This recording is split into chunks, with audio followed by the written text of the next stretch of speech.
Good evening. In today's session, we are looking at the foundations of logical reasoning. This is not only required for logical reasoning, but it is also required for reading comprehension and for summarization questions, which appear on IIM-CAT, XAT, NMAT, SNAP, IIFT examinations. Human beings, by virtue of their intelligence, by virtue of their being sapient, they have a certain tendency. That tendency is to look at any information which they receive and based upon that information arrive at a certain conclusion, at a certain viewpoint, or make a certain decision. This process of converting information into a conclusion is called as reasoning, or converting information into a certain viewpoint or taking a certain decision based upon it is called as reasoning. But if you want to reason out in the perfectly right manner, then you have to be careful that you use only the information which has been given to you, say in a question, and you do not add any information from your own memory while arriving at that particular conclusion. A second thing to be taken care of is that you also have to understand that information which has been given to you in a correct manner. And thirdly, you have to take care that you do not assume anything which is not written or which has not been given to you in the questions. Now, when you take care of all of these three parameters and you arrive at a conclusion, then this is the correct form of reasoning, which is called as logical reasoning. This is concept number one. Moreover, reasoning is something which is not taught to us in our school or in our colleges. It is not taught to us back in our homes also. So we first of all need to have an idea about whether we are aware about reasoning or not. So I want you to take out your pen and paper, and I'm writing two sentences on the board here. I want you to write those two down along with me, and after you've written the two sentences, whatever is the first thought which comes to your mind, I want you to speak it out. That would be your conclusion based upon the given information. So, suppose I give you information that all cricketers are healthy. Write it down. And I give you a second information which says Virat is a cricketer. What's coming to your mind based upon these two sentences, based upon information given in these two sentences? The conclusion which you possibly would make is that Virat is healthy based upon these two statements, or Virat must be healthy, or Virat should be healthy. If based upon these two sentences you find this kind of a conclusion acceptable, then you already know a certain way of reasoning which is called as deductive logic, logical deduction, or deduction plainly. This is concept number two. This is something which you are already aware of. Most of the questions are based upon this way of thinking and you're comfortable with it. But let's look at the second way of reasoning also. Suppose I give you a first sentence which says Virat is healthy, and then I give you another sentence which says Virat is a cricketer. Based upon these two sentences, I want you to make a conclusion and write it down also.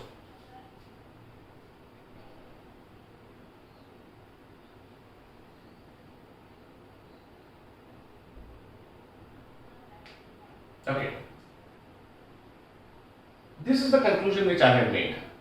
My conclusion is all cricketers are healthy based upon these two sentences.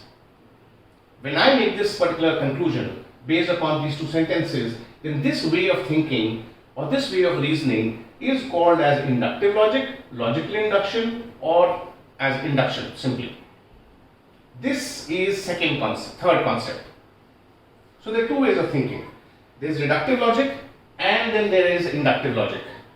But a lot of you, after looking at these two sentences, may have a problem in accepting this kind of a conclusion which says all cricketers are healthy, and you may be thinking that just because I have information about one guy who's healthy and this person is also a cricketer, I cannot really arrive at a conclusion which says all cricketers are healthy, and you may have doubts about the validity of this particular conclusion, thinking that on the basis of these two sentences we can say that some cricketers are healthy, or we can say at least one cricketer is healthy. But when you say at least one cricketer is healthy or some cricketers are healthy, then you are basically using deductive logic. Inductive logic is a second way of thinking. So let's understand what is inductive logic and whether you also use inductive logic in your normal life or not. So I'm giving you an example. Look at it carefully. Suppose you meet a person from Australia for the first time in your life and you realize that he's a nice, caring, honest, fun to be with kind of a person. Then he goes back to his own country and you do not meet any more Australians after that. And then one fine day, after a few years, your boss asks you your opinion about Australians. He says, what kind of people are Australians? Then what will be your answer in such a situation? Because you have met only one Australian in your whole life, the first answer which will come out of your mind would be, Australians are nice, caring, honest, fun to be with kind of people. When you say this, you are using inductive logic. So there are certain special situations which happen rarely, where you go in for using inductive logic also. So the way deductive logic is right and is used by you in most of the situations, inductive logic is also right and is used by you in certain rare situations. Because you use inductive logic in some very special situations and you use it very rarely, that is the reason why you're not comfortable with this conclusion. But then yes, a lot of questions in case of your exam are based upon this inductive logic also. But remember, there's a certain preference order. Although both inductive logic and deductive logic are 100% correct, but we prefer deductive logic answers to inductive logic answers in terms of scoring. What it implies for you is that suppose you get a question which has got 4 options and 2 options are 100% wrong, and a third option is right according to deductive logic, a fourth option is right according to inductive logic. Then in this question, you are not going to mark inductive logic as the answer, instead you are going to mark deductive logic as an answer. Similarly, if you get a question in which 3 answer choices are perfectly wrong, they are not logical, and there is one answer choice which is right according to inductive logic, then I want you to pick up that answer of inductive logic because that is a correct answer which will give you marks. But at times, in a hurry, that inductive logic answer will look as absurd as all the rest of the 3 answers. So take care of that particular part. This is concept number 4, that deductive logic answers have to be preferred over inductive logic answers. Now, I also said that you need to be able to understand the information given to you in questions. Information given in questions is always in the form of a certain number of statements. So, let's see how many statements are there which are relevant for you, which are important for you. Luckily, all conclusions in questions are based upon only 4 types of statements and their variations. So if you understood these 4 types of statements, then the accuracy is automatically going to improve there. Now, when you look at trying to understand the exact meaning of these sentences or statements, then there are 3 broad methods which are used. A lot of people go in for using a method called as an AEIO method, which has a lot of rules, about 137 of them. And in case you try to learn this particular method, it is going to take a lot of time, a lot of practice, and even then it does not ensure that you are going to maintain accuracy in the actual exam, because there may be a certain rule which you may ignore while you are attempting the question. So this is not a method that we are going to work upon. You are going to keep away from this method also. There is a Venn diagram method. The Venn diagram method is a perfectly right method, but it is not a method which is used in case of logical reasoning. Venn diagram is a mathematical concept. Venn diagrams are used to solve set theory questions in case of mathematics. So all of those modern math questions of set theory, they have to be done using the Venn diagram method, and Venn diagram method is not the right method to be used here. The right method to be used is the Euler circle method. So we are going to focus upon solving questions by the Euler circle method, and this is the method where it requires you to just understand 4 broad concepts and do a little bit of practice and you become perfect at this area.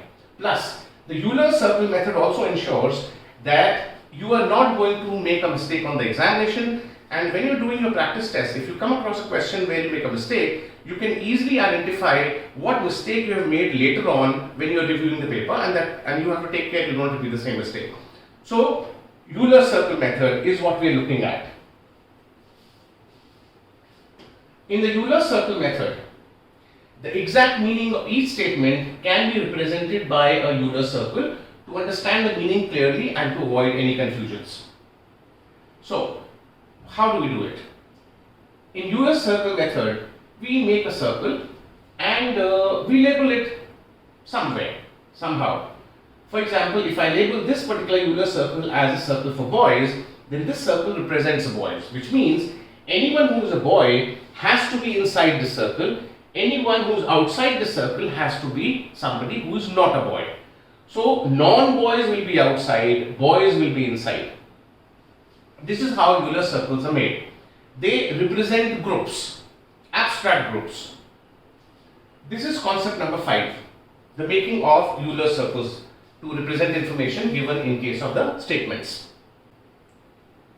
Now, let's look at the first kind of statement which can appear in case of your exam.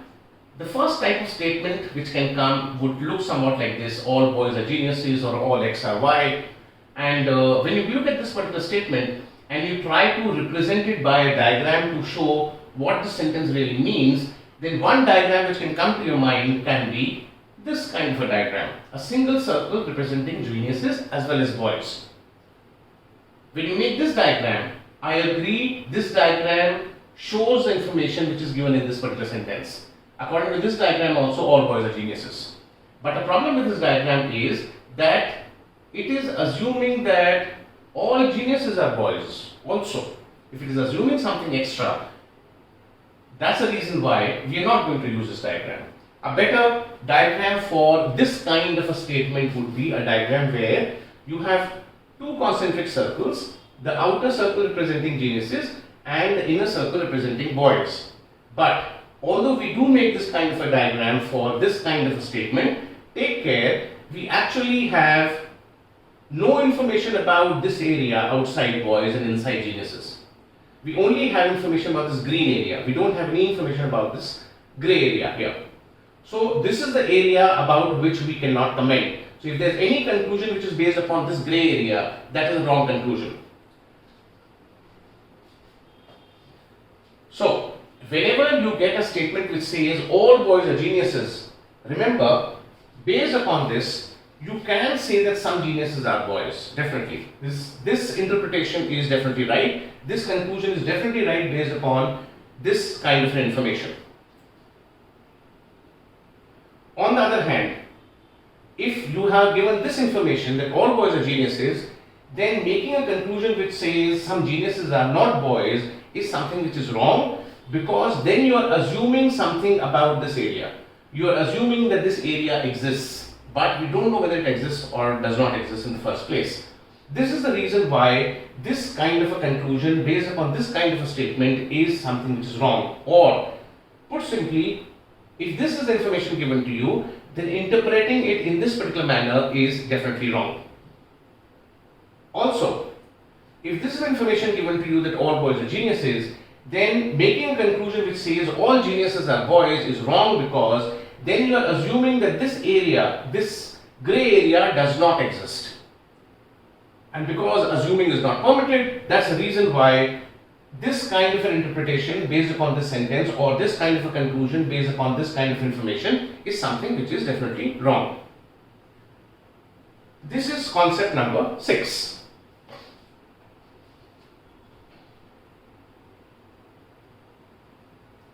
Now, let's look at a second statement out here.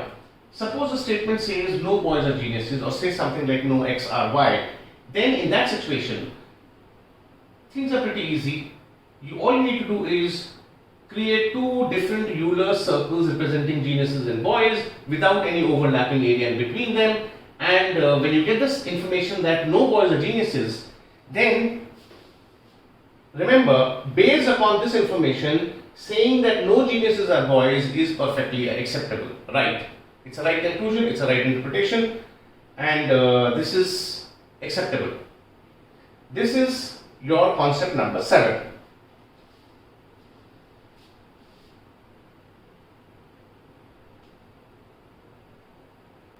Now, let's look at the third kind of statement which can come in questions. If the statement says some boys are geniuses, then although you may end up getting this kind of an impression from this statement, this diagram is right according to this particular statement.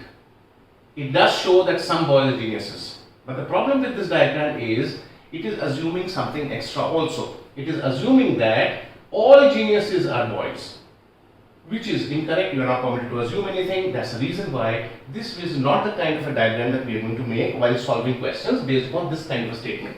The diagram that we are going to make will look like this, with two interlocking circles having a certain area common between them.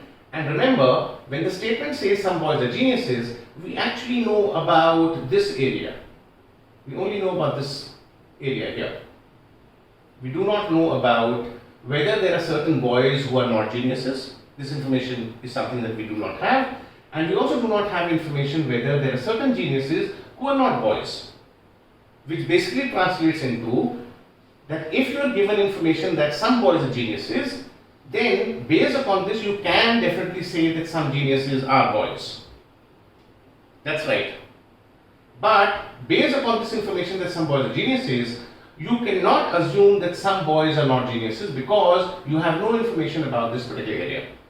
In real life, we do make this kind of a mistake of thinking that this is right based upon this kind of an information. But this is wrong conclusion. This is a wrong interpretation of this sentence. Similarly, if you've been given information that some boys are geniuses, you cannot say that some geniuses are not boys, because then you're commenting about this area which is an unknown area for you. As a result, you are assuming that this area exists, which is not permitted. So this kind of an interpretation is definitely something which is wrong. This is concept number 8. Look at it carefully. This is where the confusion starts.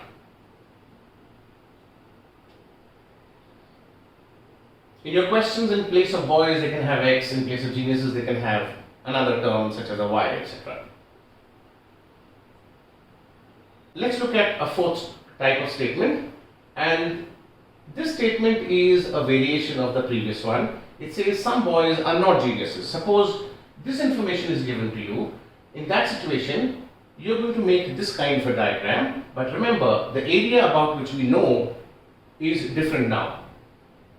We actually know about this area, that there are some boys who are not geniuses. We do not know about whether there are some boys who are geniuses. We also do not know whether there are some geniuses who are not boys. So these two are unknown areas for us.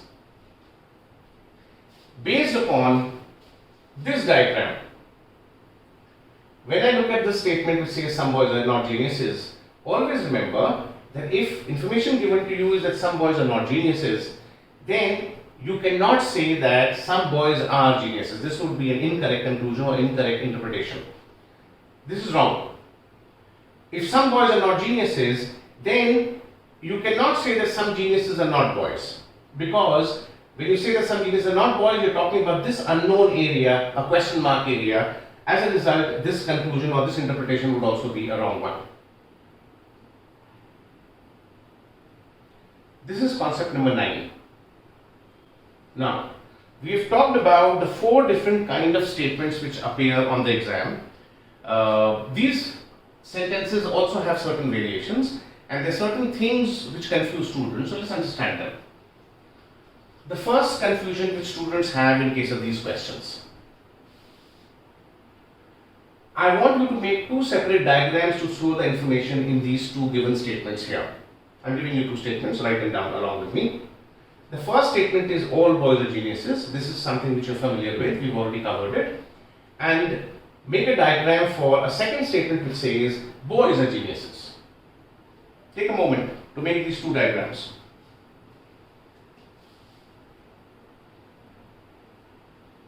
Try to figure out how is the meaning of these 2 sentences different.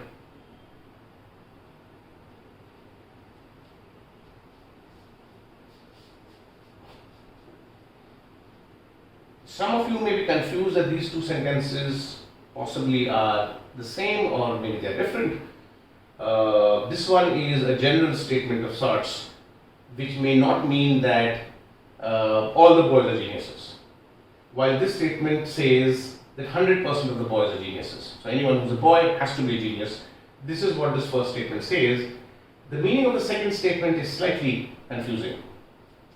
And some of you may have different impressions about the meaning of the second statement. So let's understand. There are certain quantifiers in these questions. Words which show quantity. Words which show quantity are words such as all, some, few, most, 20%, a particular number, a 422, etc. In case of sentences which do not have a quantifier, a sentence like the second one, always remember, if a particular statement does not have a quantifier, it basically denotes all. All is understood there. So, this sentence which says boys are geniuses is the same as a sentence which says all boys are geniuses. As a result, in case of both of these sentences, you're going to make the same kind of a diagram. Two intersecting two circles, concentric circles. Boys would be the inner circle and geniuses would be the outer circle, and you already remember that this is the area that we have no idea about. This is the grey area. We have all information about this area. So, make it a point that whether you see this sentence or this sentence, both of these sentences mean the same thing. There is technically no difference in reasoning between these two sentences. This is the first confusion that you need to clear. This is concept number 10. So, in absence of a quantifier, it means all. Another confusion that students have is shown by this particular question. Suppose you get a question where the first statement says all cows are buffaloes, second statement says some buffaloes are goats, a third statement says some goats are girls, a fourth statement says some girls are not buffaloes, and then a fifth statement says no girls are boys, based upon which they ask you the question whether this particular conclusion is right or not. Some boys are buffaloes. When you see this kind of a question, you'll smile first and you will take this question lightly, but every question carries equal marks. So even this question has to be given the amount of respect which every other question requires, and you have to understand that terms such as cows, buffaloes, goats, girls, boys, etc. in case of reasoning may or may not have the same meaning as in the dictionary. So when you look at the word cows, treat it like a term. It can be an X or a Y or a Z. So if you read the first sentence as all X or Y, then you will not get confused. But if you keep the meaning of the word cows or buffaloes in your head, then you're going to have a problem with this particular kind of a question as such. So, humorous or illogical language is used in a certain number of questions for several purposes to create confusion, and a second reason why this kind of language is used in case of these questions is that students, when they see one question having such humorous language, then they lose their concentration and they do not give their 100% to the next set of questions as such. So take care of this particular part and do not get confused by this. These terms do not mean the same as what they mean in the dictionary or whatever meaning you have in mind about them. This is concept number 11. So treat them as technical terms, treat them as X, Y, Z, etc. Unknown variables. Another confusion is about the usage of a very commonly used word which is clear to everyone. The word only. All of you know it, you also know it. But when this word appears too many times in a particular question, then this can create a problem. For example, I want you to make separate diagrams to show the information of these 4 sentences which use the word only inside them. Take a moment and make the 4 diagrams showing the information of these 4 sentences. Make Euler circles which shows the clear meaning of these sentences. Start.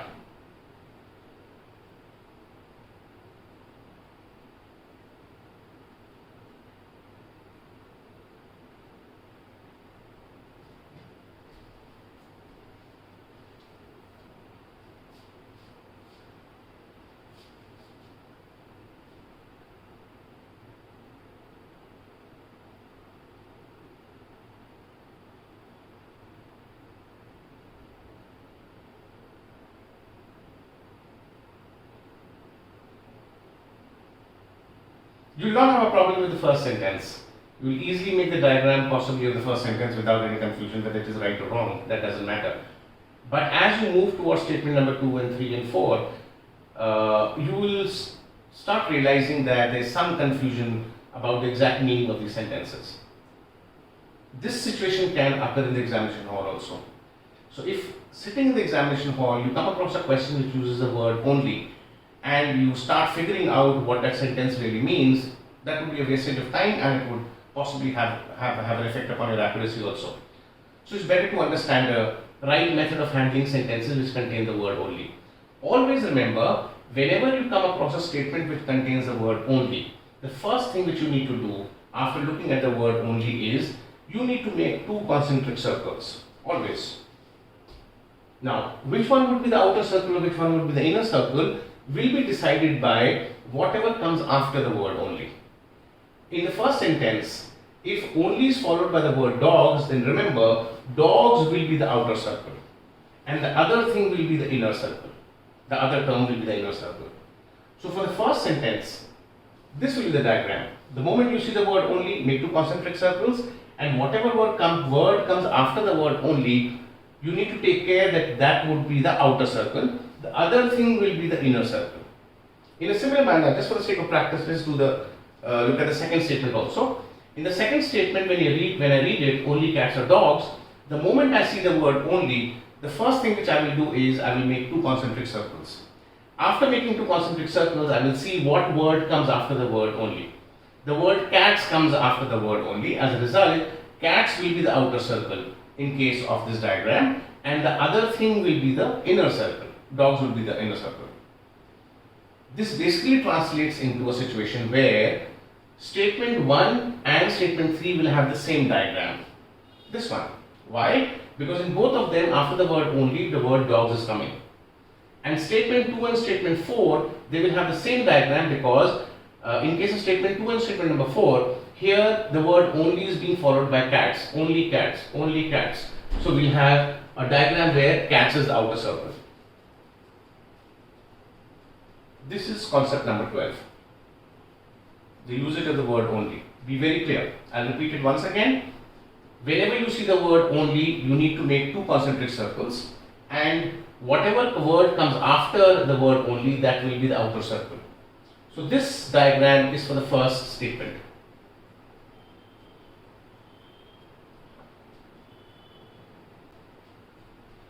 Let's come to the next one.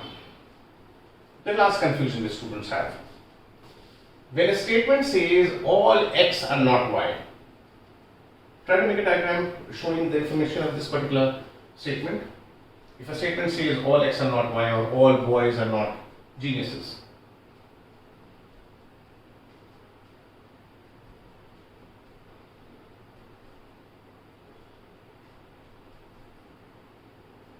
whenever you have a sentence which says all x are not y, remember, you will have to make two separate diagrams. This is one meaning of the sentence. All x are not y means not even a single x is y, which means this sentence can mean no x are y. But apart from this, this sentence can also have a second meaning, and that meaning could be that all the x are not y, and it leaves a little bit of scope for some x being y. But remember, just from this single statement, I actually have no information about this area. This is a gray area for me. This is also a gray area for me. So when you're solving questions which contain this kind of a statement, remember, you'll have to make two sets of diagrams in order to check your conclusion. This is the last one out of the lot, and it's concept number 13 that you need to be clear about. Now let's look at solving of some questions, some arbitrary questions. The purpose of solving these questions is to expose you to everything which can happen inside a question. So, on the actual exam, one single concept may be tested. Out here I am testing you for more than one concept, just to keep you on your toes. Suppose you are given the question that, which has a statement, all boys are geniuses. It has a certain number of conclusions, 4 of them, and 5, 6. And you have options here. And you have to decide which option is right. whether only state conclusion number 1 is right, whether conclusion 1 and 3 are right, whether conclusion number 1, 2 and 3 are correct, or whether 1, 2 and 3 are correct and either 5 or 6 are correct. Take a moment to do this question. Make the diagram for this statement and then check whether which one of these conclusions is correct or incorrect. Use pen and paper, don't do it in your head. This part requires you to use pen and paper. You cannot do this calculation in your head. That can cause a little bit of confusion.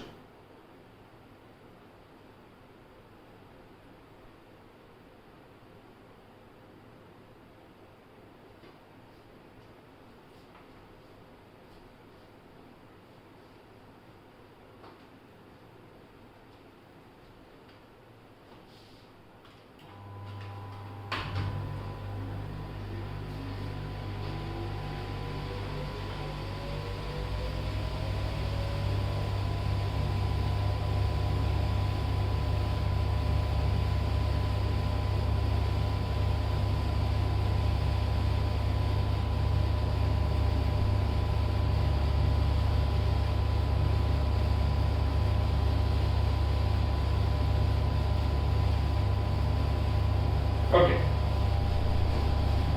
so let's start. In this question, when I get a statement that all boys are geniuses, there's only one statement given here, then automatically I'm going to make this kind of a diagram and I will take care that I don't have information about this part. Geniuses were not boys. I cannot comment upon that. But yes, I know about this part for sure. So if the statement says all boys are geniuses, and I check conclusion number 1 which says some geniuses are boys, then yes, if all boys are geniuses, some of the geniuses have to be boys. At least these geniuses have to be boys. As a result of which, I can accept conclusion number 1, that conclusion number 1 is correct. Then I read conclusion number 2 which says some boys are geniuses. If all the boys are geniuses, then some boys have to be geniuses. 100% right. And conclusion number 2 will be perfectly correct. Some of you will say that if I already have information that all boys are geniuses, why are we even talking about some boys being geniuses? We are talking about them because in case of these questions you are given information, based upon that information you are asked whether this particular statement is right or not, this conclusion is right or not. Yes, this conclusion is right based upon this statement. So conclusion number 2 which says some boys are geniuses is perfectly correct according to the given statement. Then let's check the third conclusion. Third conclusion says all boys are geniuses. Now all boys are geniuses is the same as the information which is being given here. This does not even look like a conclusion. This looks like a repetition of information. But the question out here is this conclusion right based upon this information? Yes, it is right because nothing can be more right than this. It is the same as the information given above. That is the reason why conclusion number 3 is also 100% correct. Then I look at conclusion number 4 which says some boys are not geniuses. Now when the conclusion says some boys are not geniuses, then this is going against this information which was given to me which said all boys are geniuses. So if all the boys are geniuses, then this conclusion number 4 has to be a wrong conclusion because it contradicts the information given here in the statement. This is wrong. Let's look at conclusion number 5 which says some geniuses are not boys. Some geniuses are not boys. We're talking about this particular area here, and if you're talking about this particular area, this is a question mark area. This is an area about which I don't have any information, and this conclusion assumes that this area is present, but we don't know whether this area is present or not. That is the reason why conclusion number 5 has to be incorrect. This conclusion is assuming that this area is present, but I don't know whether it is present or not. It's a question mark, remember that. Then let's look at conclusion number 6. It says all geniuses are boys. When it says all geniuses are boys, then this conclusion is assuming that this area is not correct, is not present, and it is the same circle which represents boys as well as geniuses. But then if this conclusion is assuming that this area is not present, only then it becomes correct. Then this is wrong because we cannot assume anything, we cannot comment upon this area because we don't have any information about this area. This area is a question mark. And conclusion number 6 also becomes incorrect. Now comes the tricky part in the case of this particular question. I want you to look at conclusion number 5 and conclusion number 6 once again. Conclusion number 5 is assuming that this area is present. Conclusion number 6 is assuming that this area is not present. Both of them are independently wrong. They are definitely wrong. But because this area is unknown, this may be present, this may not be present, we don't know. So out of conclusion number 5 and conclusion number 6, one of them definitely has to be correct. I don't know which one, but one of them has to be correct. This is the reason why you will not get marks for marking C as an answer in case of this question. You will get marks for marking D, Delhi as a right answer. Option D, which says conclusion number 1, 2 and 3 and either 5 or 6 are correct. Look at it carefully. I'll repeat. Conclusion number 5 and conclusion number 6, both of them are independently wrong. But one is assuming that this grey area is present, another one is assuming this area is not present. Practically, if you look at it, we don't know about this area. It may be present, it may not be present. As a result of which, although these two sentences are wrong, although these two conclusions are independently wrong, but one out of them has to be correct practically. This is the reason why you get marks for marking D, Delhi as the answer, which says 1, 2 and 3 and either 5 or 6 are correct. You can observe one more thing out here. In case of this particular question, all the conclusions which are present here, they are based upon a single statement of information. Any conclusion which is based upon a single statement of information is called as an immediate conclusion. So immediate conclusions are those which are based upon a single statement of information. This immediate conclusion is concept number 14.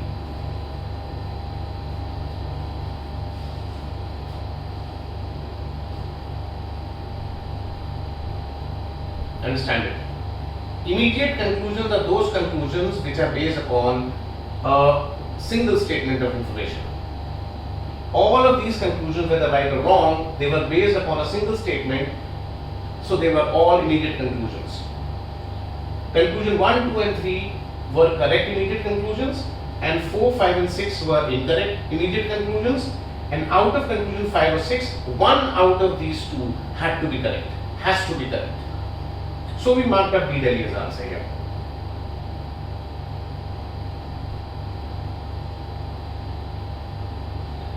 Now let us look at the second question and we understand a lot of stuff from this one.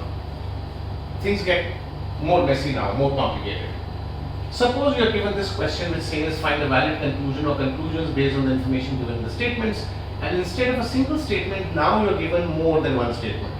You are given two statements here, all cars are vehicles, and the second statement which says all vehicles are cars, all vehicles are registered, and there are conclusions after that. Now normally the questions which appear on your exam, they will contain a maximum of 4 conclusions, but because many right and wrong conclusions are possible in case of this situation, that is the reason why I am giving you a whole longer set which contains a total of 11 conclusions.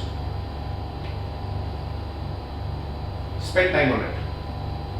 You can pause the video at this stage, use pen and paper, make the diagrams for these two, and then check the validity of these conclusions.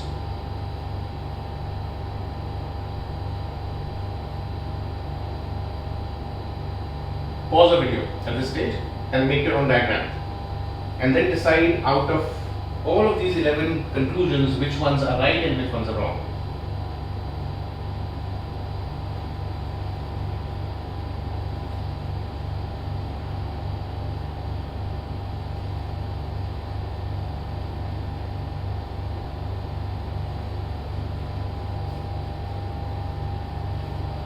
Okay, let's start. When I see statement 1 which says all cars are vehicles, then I am going to make this kind of a diagram, and I will take care that I actually have no idea about this area. This is an unknown area for me. I don't know whether there are certain vehicles which are not cars. Similarly, when I read statement number 2 which says all vehicles are registered, then I will have to make another circle around the circle for vehicles, and I'll keep in mind that this particular area is unknown area for me. I don't know anything about this area. I don't know whether there are certain registered things which are not vehicles, or whether there are certain registered things which are not cars. This is a big unknown. This is also an unknown for me. Now, based upon this diagram, conclusion number 1 says some vehicles are cars. If all the cars are vehicles, then some vehicles have to be cars. That's a correct conclusion. If I look at conclusion number 2, which says some cars are vehicles. If all the cars are vehicles, then some cars have to be vehicles, for sure.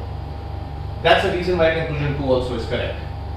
Then I look at conclusion number 3, which says all cars are vehicles. This is a repetition of information which is already given to me.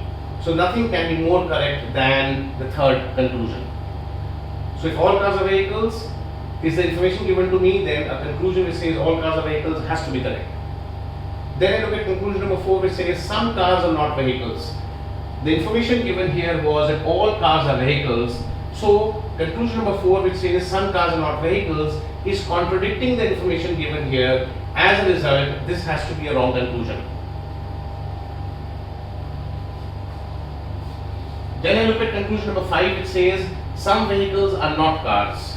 Now when this conclusion number 5 says some vehicles are not cars, it is talking about this particular area. This is an area which is unknown area for me. That is the reason why conclusion number 5, which is based upon this unknown question mark area, is a wrong conclusion.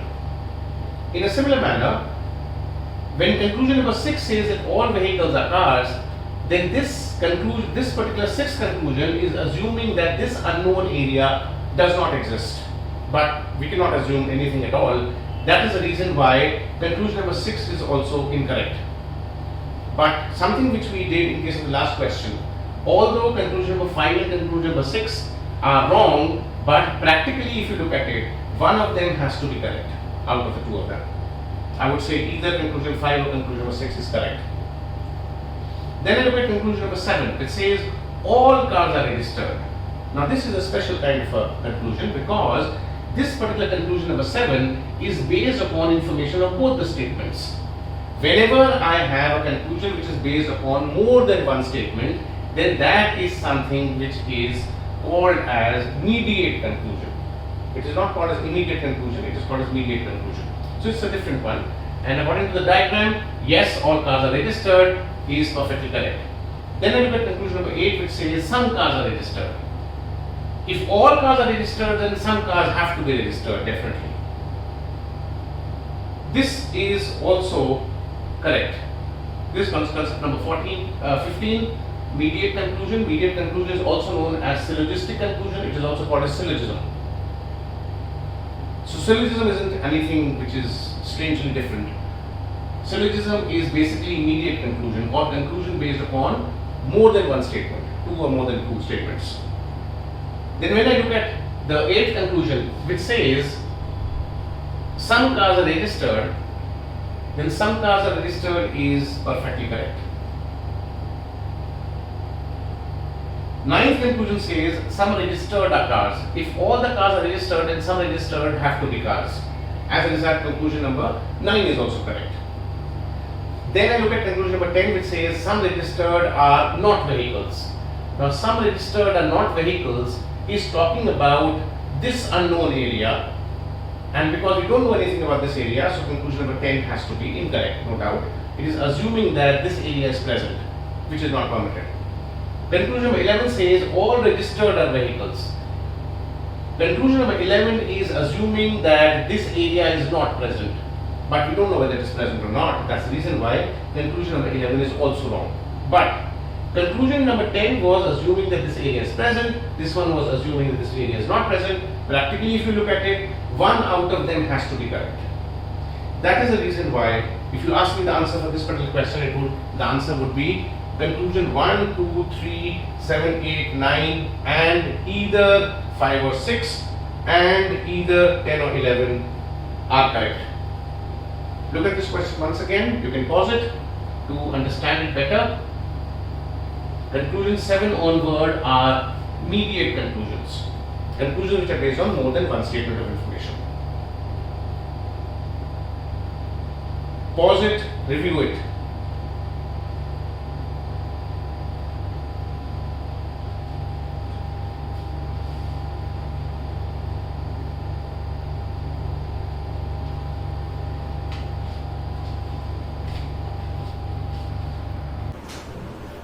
as a next step, I want you to subscribe to this particular YouTube channel so that you can automatically end up getting the future instructional videos that I plan to release on a weekly or a fortnightly basis. I also want you to share this video on with your fellow aspirants so that others can also benefit. This is all for today. Bye for now.